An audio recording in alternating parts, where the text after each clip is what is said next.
Hello everybody, welcome back to the channel. I know we've been on a little bit of a break for a little bit more than 2 weeks now, but I am back today to tell you just a couple of updates.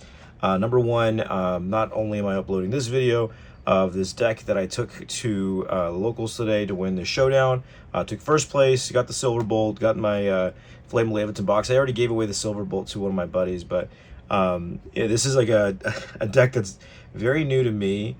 But I think is very powerful. It almost feels like a sleeper contender for a really solid deck right now. Because I did play against Hero Sword, Silver Bolt, Beauty and the Beast, and Egg Haven. They were all I don't want to say easy matchups, but I was in control every game, really. Like, I was never in jeopardy of losing. Like, there was never a turn where, like, oh, I could die if he does this, blah, blah, blah. But anyway, I just wanted to come back and do this deck profile and also let you know that I kind of took a step back just to do a little bit more reflection on how I can make some quality improvements to the channel. So I hope to get a little bit more consistent. I do have a deck profile, or not a deck profile, but a gameplay video of this deck versus Hero Sword coming out as well. So look out for that later this week. But in the meantime, I just want to let you guys know that I am, back with a vengeance for the most part. So with all that being said, let's just go straight away into the rest of the video. Moving on to the deck profile itself, I'm going to start off with a new card from Flame of Leviathan. That's going to be 3 Witches Cauldron. This is a new card, like I said. It's a 1-drop amulet, or stack card, really, is a better way to say it rather than amulet, that peeks the top 4 cards of your deck and grabs you a card that has an Earthright effect in there. So that's going to be cards like Runic Guardian, Ancient Alchemist, Erasmus, Juno's Secret Laboratory. Pretty much your best cards, honestly.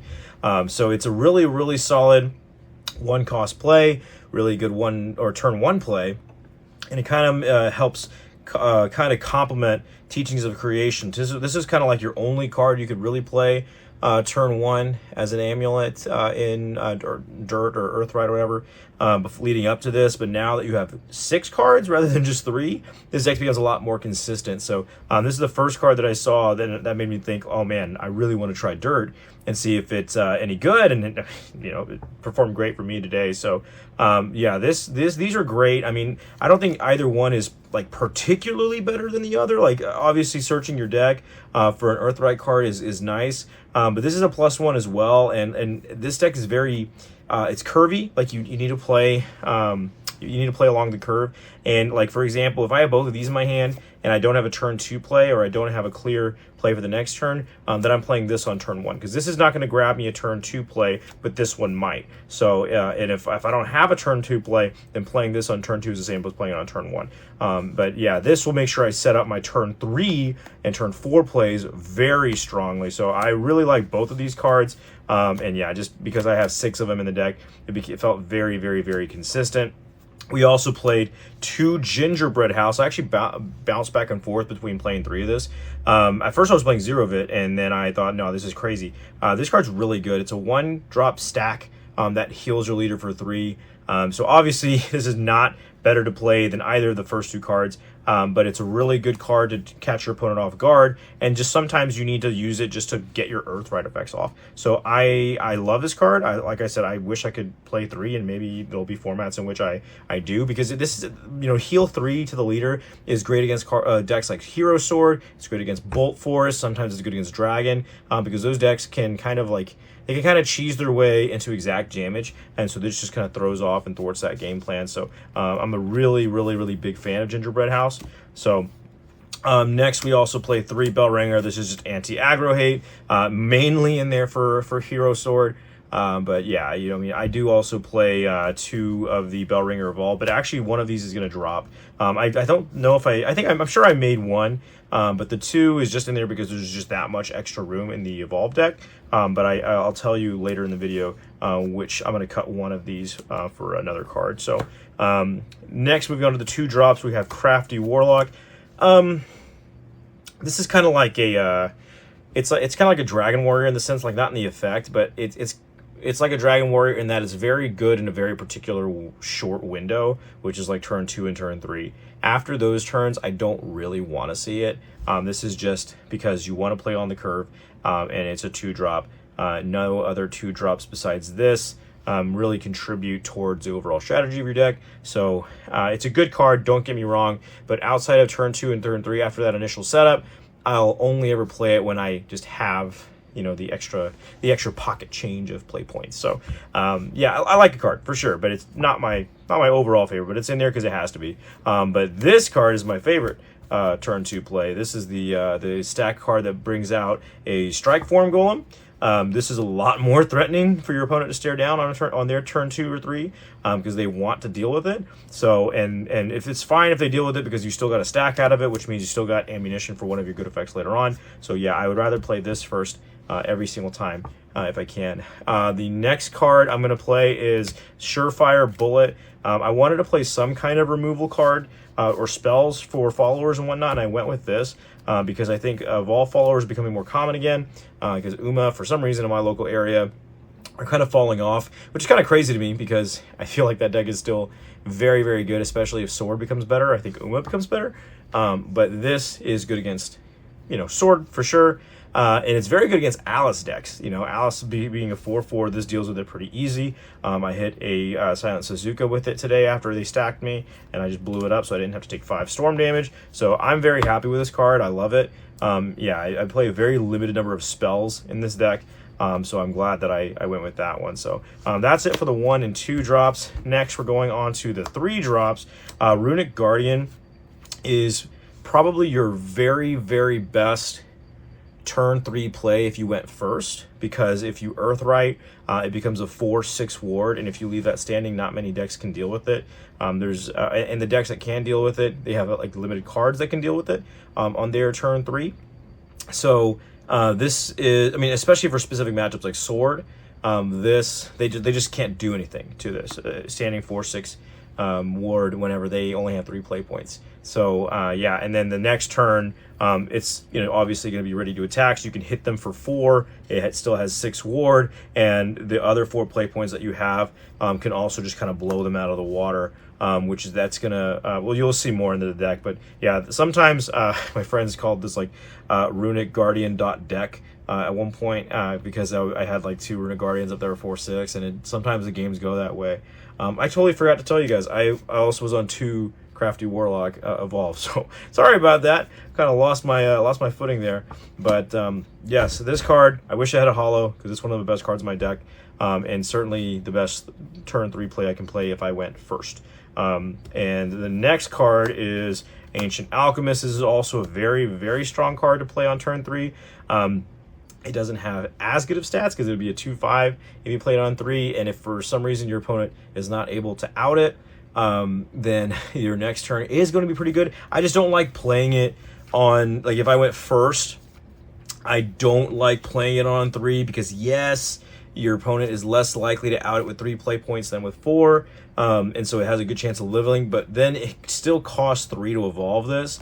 And then if you bring out that golem, you can only really bring out 1, and yeah, you deal 3 to the face, but it's so much setup for me that I'd rather play this on turn 3 going second. So I can bring out both golems, deal 6 damage in enemy leader, and preferably leave this thing standing.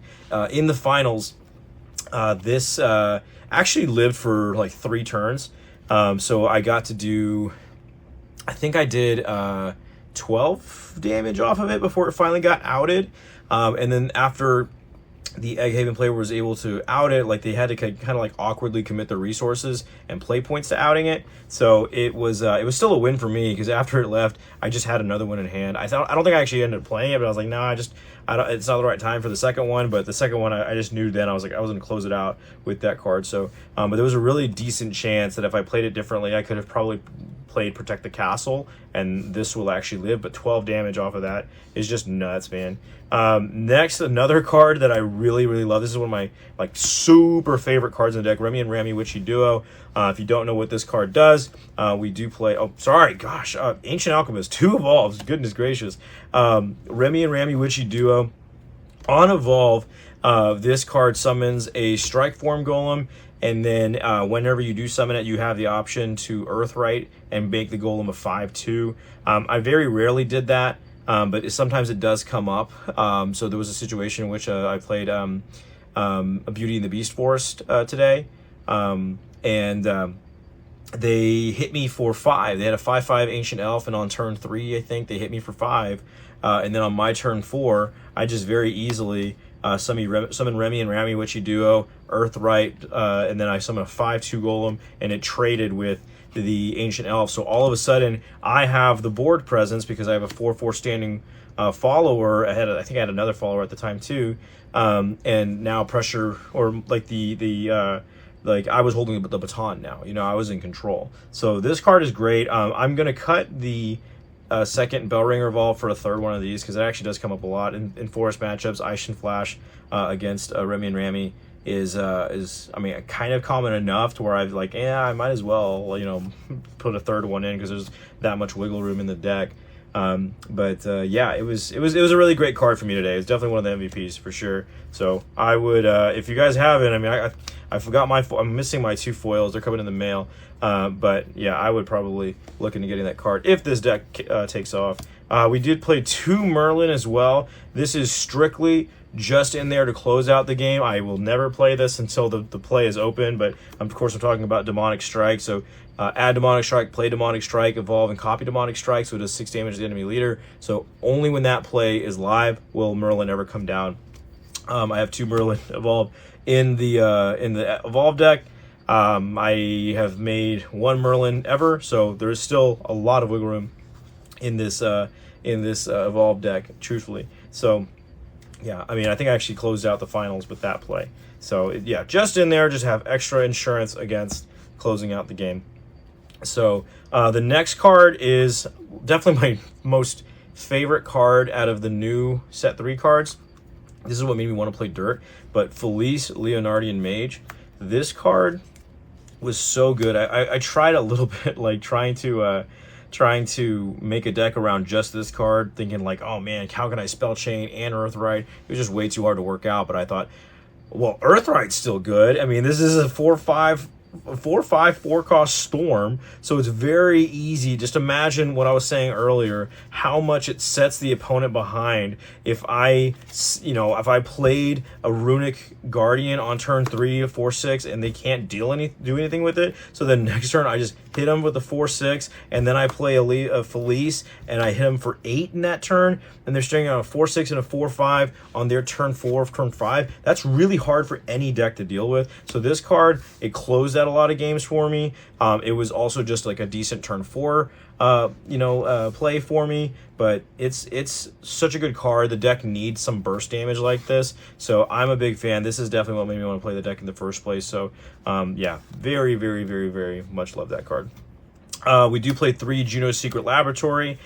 You could argue that you only need to play like 1 or 2 of this because with cards like Witch's Cauldron, it adds Juno, so like you'll probably see them. The reason why I'm playing 3 Juno is because I do want to see it.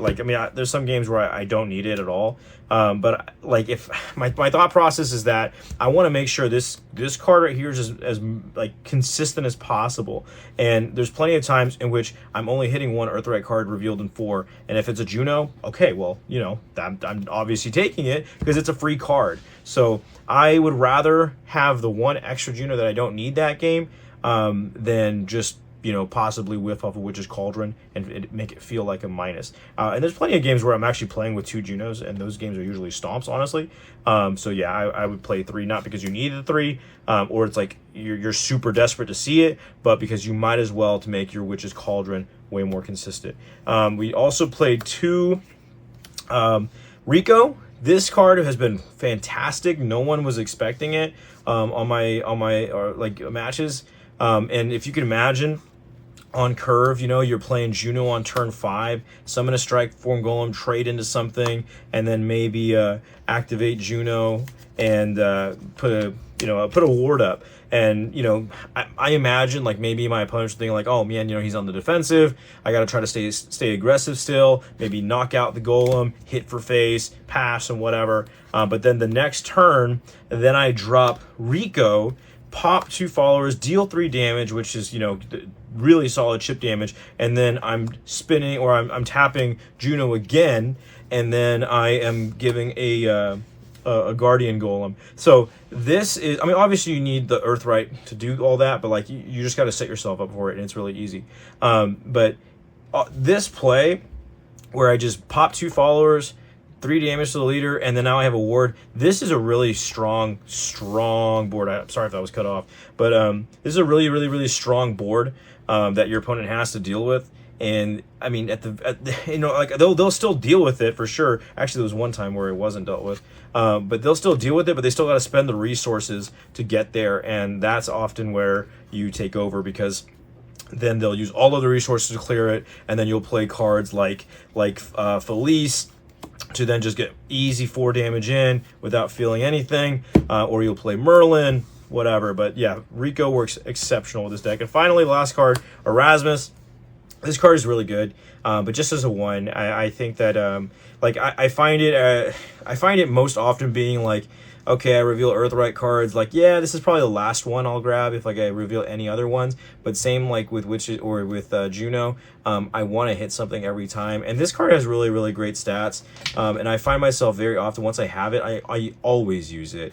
For sure. I mean, the 4 damage can close out games sometimes. A lot of times, like in Beauty and the Beast, they build up large boards like Rapunzel, or what's that card called? Lilac.